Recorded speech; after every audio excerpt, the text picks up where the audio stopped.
नमस्कार। आज मैं बंगाल के ग्रामीण इलाके में आया हूँ। विधानसभा क्षेत्र की दृष्टि से साउथ हावड़ा का ये उनसानी क्षेत्र है और यहाँ पर आने की हमारी खास वजह ये है कि ये घर देखिए, उनसानी बिल्कुल इंटीरियर में आकर मैं आपको ये घर दिखा रहा हूँ और इस घर को दिखाने के पीछे बड़ी खास वजह है। आपने शायद कम ही जगह देखा होगा कि किसी आदमी ने अपना पूरा घर भारत के झंडे में, इंडियन फ्लैग में रंगवा दिया हो। और बड़ी दिलचस्प कहानी ये है कि ये घर जिस व्यक्ति का है, अब आगे की बात मैं बताऊं, आने की वजह सिर्फ यही है कि इस घर की पिछले 3 पीढ़ियों से कमाई भारत के झंडे यानी नेशनल फ्लैग को बना करके ही हो रही है। इस परिवार का पूरा खर्चा भारत के झंडे को, इंडियन फ्लैग को बना करके ही हो रहा है और ये कई पीढ़ियों से ये काम ये परिवार कर रहा है। बिल्कुल साधारण सा उनसानी एक कस्बे का नाम है और मैं आपको दिखाता हूँ। यहाँ जब भी आइए तो भारत का झंडा बनता ही रहता है। ये देखिए, और ये है राजू हलदर, आप ही है ना? आइए आइए, बड़ा खोज करके हम आपका घर निकाले और जहाँ भी हम गए, जब मैंने पूछा कि राजू हलदर, तो बोलते इंडियन फ्लैग घर वाला। तो ये आपका इंडियन फ्लैग, भारत के झंडे में आपका घर रंगवाने के पीछे वजह क्या है? देखिए, मेरा पिताजी एक काम करता था, पिताजी का बाप भी काम करता था, उसका बाद मैं काम कर रहा हूँ। ठीक है, जब से हम झंडा बना रहे उस में मेरा एक ख्याल था कि मैं जब घर बनाऊंगा कि इंडियन फ्लैग का घर बनाऊंगा। यानी आप 3 पीढ़ियों से आपकी कमाई का साधन जो है भारत का झंडा बनाना ही है। हाँ हाँ हाँ, पूरा। एक बात बताइए, ये घर आपने कब बनवाया? ये घर बनाया 2016 में बनाया, 2016 में बनाया। तो ये भारत का झंडा आपके परिवार ने बनाना कैसे शुरू किया? देखिए, जब से देश आज़ादी हुआ उसका बाद से हमारा पिताजी बना रहा था झंडा। तो आप इस जिले में, हावड़ा में या कहीं नहीं मिलेगा, सिर्फ राजू हलदर के पास ही मिलेगा झंडा और कहीं नहीं मिलेगा हावड़ा में। हावड़ा में नहीं, बंगाल में आपके अलावा? हाँ, हमारे अलावा में कोई होगा, कोई छोटा मोटा कारखाना होगा, थोड़ा थोड़ा बनाता है। कि हम लोग का माल हर स्टेट में जाता है। हम लोग का आपका झंडा कहाँ कहाँ जाता है? हमारा झंडा जाता है आसाम में जाता है, बिहार में जाता है, उड़ीसा में जाता है और बंगाल में तो चलता है, पूरा बंगाल में जाता है माल। कितना भारत का झंडा आप साल भर में बेचते हैं? वो आइडिया नहीं है, क्योंकि माल बनते रहता है, माल चला जाता है। अभी आपके घर में कितना बन के तैयार है? अभी मेरा घर में कम से कम 50,000 1 लाख माल रेडी है मेरा घर पे। कहे कि सब अगला सामने 15 अगस्त आने वाला है, इसलिए सब माल स्टॉक करके रखा है। 15 अगस्त तो अभी जुलाई चला। अभी जुलाई चलने से क्या होगा? ये तो मेरा देश तो छोटा देश नहीं है ना, बहुत बड़ा। अच्छा, एक बात बताइए, मोदी जी की जो योजना हर घर तिरंगा, उससे आपको कितना फायदा? उस टाइम में बहुत मेरा फायदा हुआ था। घर घर तिरंगा जब बुला था तो माल आदमी को देने नहीं सका हम लोग। अच्छा, पहले कपड़े का ही झंडा बनता था, अब नियम बदल गया है भारत के झंडे का। नहीं, कुछ नहीं बदलना, नहीं कुछ। आप पे फर्क नहीं है? नहीं, कुछ फर्क नहीं है। अभी तक यही तो तीनों कलर में तो चलेगा, दूसरा तो कलर नहीं घुसेगा इसके अंदर में। अब आप सोच रहे होंगे कि राजू हलदर से मिलने में उनसानी इतने अंदर आया तो क्यों आया, और अगर ये भारत का झंडा बनाते हो, इतने राज्यों में इनका ही झंडा भारत का जाता है और परमानेंट भारत का झंडा बनता रहता है, तो इसके पीछे वजह बड़ी दिलचस्प है कि जो व्यक्ति पिछले 3 पीढ़ियों से भारत का झंडा बनवा रहा है, उस व्यक्ति का SIR में नाम कट गया।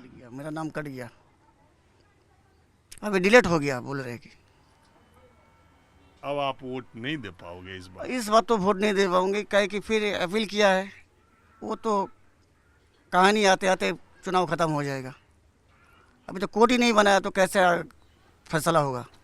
तो जब आपको पहली बार पता चला कि 3 पीढ़ियों से आप झंडा बना रहे हैं और आप ही का वोट कट गया, उस टाइम मेरे को बहुत दुख लग गया था। कि मैं इस साल में चुनाव में वोट डालने नहीं सकूँगा, इसलिए मेरा बहुत दुख लग गया। कहे कि मेरा फिर टेंशन भी बढ़ गया था, फिर क्या होगा, अगला क्या होगा, मेरा बच्चा है, लड़का है, लड़की है, वो लोग का क्या होगा।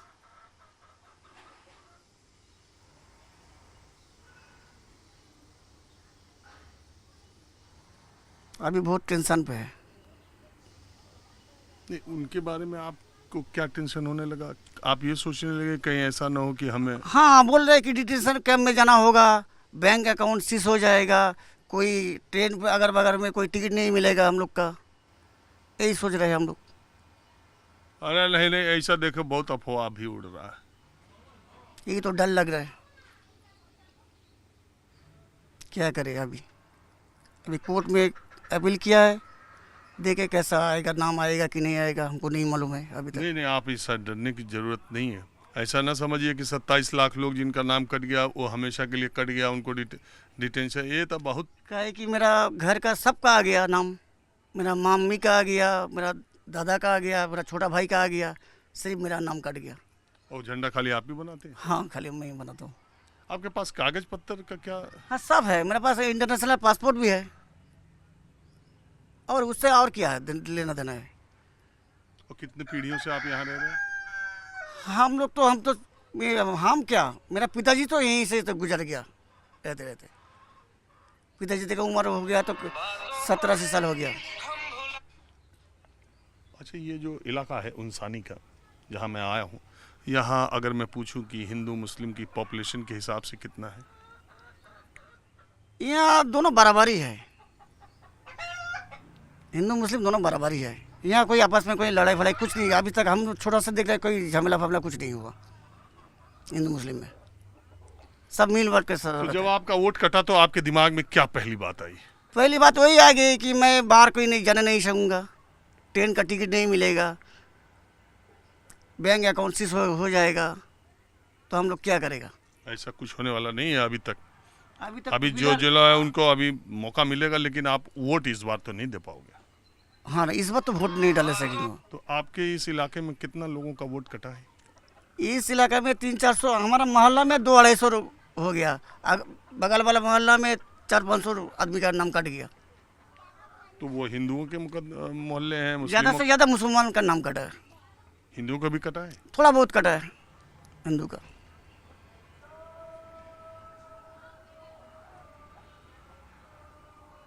तो अब आप क्या, उसमें तो आपको अपील करना पड़ेगा। अपील तो किया, अपील कर दिया, क्या जवाब क्या आएगा वो देखेगा, जब बुलाएगा कोर्ट में जाना होगा।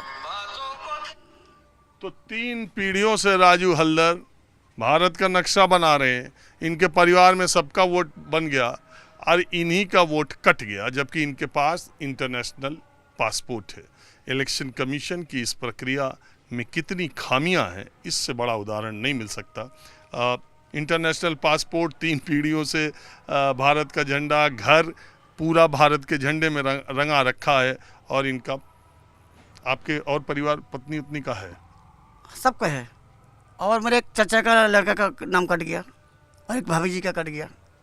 मेरा घर का अंदर में तीन आदमी का नाम कट गया।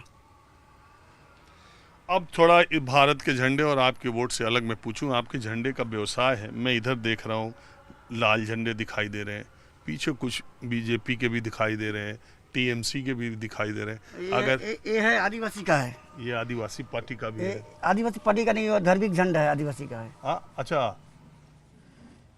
तो आप झंडा ही बनाते हैं तो हर पार्टी का दिख ही रहा है। इधर टीएमसी का भी दिख रहा है। ऊपर में आइए, नेशनल फ्लैग का है। हाँ, आइए, आपका घर, ये घर ही पूरा झंडे वाला। नेशनल फ्लैग बनाते बनाते जब इलेक्शंस आते हैं तब ये पार्टियों के झंडे भी बनाते हैं। और ये पूरा घर ये कह रहे हैं कि मोदी जी की जो हर घर तिरंगा योजना शुरू हुई, इनको इतने ऑर्डर आए कि इन्होंने अपना पूरा घर ही बनवा दिया। अब देखिए, ये इनके घर, अच्छा खास बात, इनके घर के कमरे भी,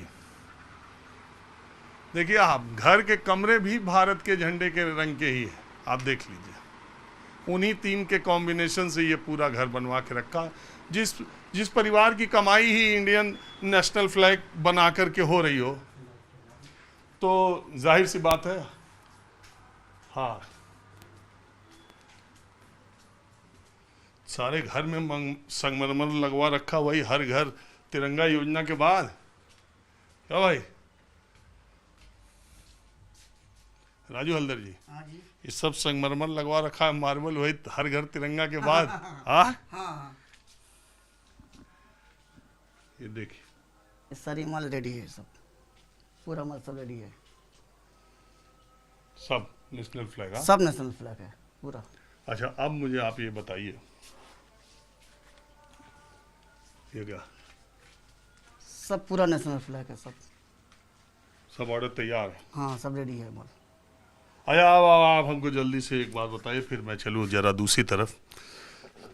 ये जो पार्टियों का झंडा उंडा बन रहा है, उसमें सबसे ज़्यादा ऑर्डर किस पार्टी? सबसे ज़्यादा टीएमसी का है, दूसरे नंबर पर? दूसरे नंबर पे सीपीएम का है, तीसरी में बीजेपी का है।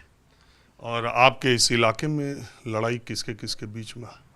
इस इलाका में लड़ाई है सीपीएम और टीएमसी का। बीजेपी नहीं? इधर बीजेपी नहीं है इधर। मुस्लिम लोग सीपीएम में भी है? हाँ, दोनों सब इधर उधर है, टीएमसी का पास है, सीपीएम का भी पास है।